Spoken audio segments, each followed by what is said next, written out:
All right, everybody, we're back here at Bobby's Hobbies, and unfortunately, with plastic, that things like that happen. So this is the inside of the gear train. Now it's lathered with some of this wonderful red lithium, which, while it's a lubricant, it's kind of tacky, and it's holding these 5 gears in place. 1, 2, 3, 4, 5. When this popped open, this gear fell off its axle on its pixel point there, whatever, into its socket, and I couldn't snap it back on. So I ended up having to take the whole thing apart. Now, you got the wheels back over here behind this Athearn, and we're going to have to reassemble it. And the first thing to do is we want to lock those gears in place, so hopefully we can snap this housing back on, because without this in place as one piece, these gears are hopelessly going to move. And it's really not easy, but it seems like it's closing.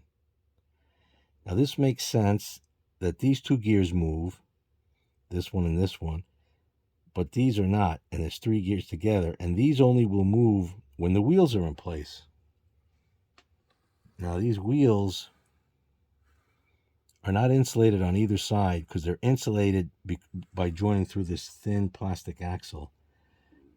This is a design that Athearn, I think, came up with initially, but Athearn's was much more robust. Right now it looks like they're all moving. I could clean the wheels later. Right now we got to do the main thing is get this structurally sound. Now here's a question mark.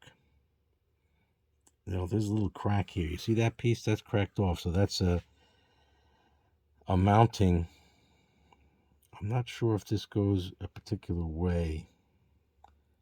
That could be very difficult.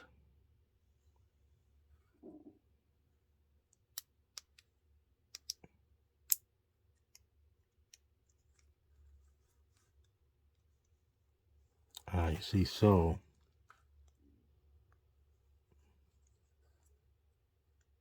that could be the explanation. All right, the explanation is it's in, but one tab is not there. Now that I know that, see, this side is very solid, right? But this is a little loose. And this is going to remain loose and be a problem. Ooh, I got away with it. The one tab is holding. Now, what I was going to do is, I might still do it anyway, but is I could put a wire, a very thin strand wire, and twist it. And that wire, you just have to remember it's there, can hold that in place. Because if you're going to use it and it's going to rumble around, it might, that rumbling around,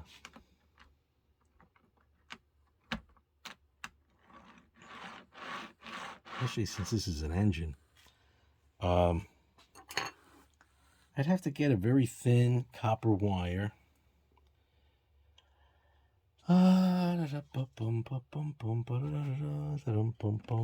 Oh, here's some wire.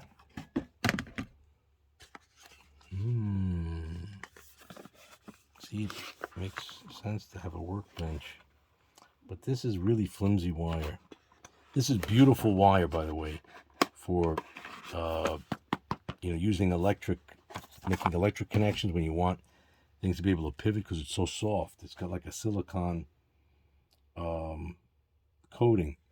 But what I need is a good old-fashioned hunk of wire that I could take one strand out of. Because if I could take a strand out of it, well, what will I achieve? Well, see, it's this kind of wire. If I could get a nice piece of wire, yeah, this would be just perfect. All right, well, let's see, that's about a good length. Okay. Let's strip this down so we could still run the train here. Got this wire cutter.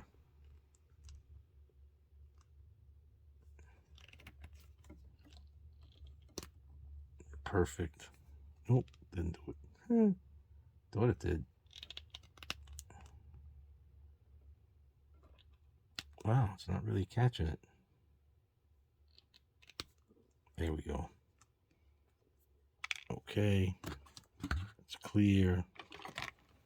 And then put that back in here so we can run those trains later. I'm going to close up this. I'm having too much fun with this silicone here. So I'm going to close this big tub.